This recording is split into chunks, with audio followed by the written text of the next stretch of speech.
Welcome to Samba Samba. Enjoy the video. You start by confirming the essentials so you avoid guessing. Check endpoints, credentials, and network reachability. Ping both hosts and confirm ports open. Once done, take a backup snapshot and export a small test dataset of 1 to 5 megabytes to exercise the pipeline. Make sure no other jobs are contending for resources. Stop schedulers if needed. Then open the transfer logs and note exact error messages and codes so every next step targets the real failure. You now dig into execution. Run a controlled retry using chunked payloads or a smaller batch size, for example 1,000 rows to isolate size-related failures.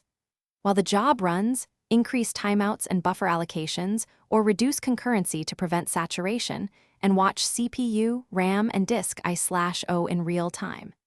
Make sure schema mapping and character encodings match. If available, compute checksums before and after each chunk. Once you see consistent successful chunks, scale parameters back up carefully. You finish by validating the completed transfer. Compare row counts, checksums, and spot-check critical records to confirm integrity. Once validated, resume normal concurrency limits, remove temporary locks or throttles, and promote the new dataset into production. Make sure to notify stakeholders and document the exact configuration changes you made.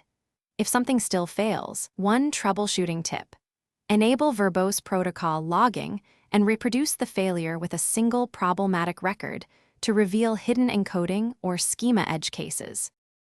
Thanks for watching. Consider subscribing if we helped you.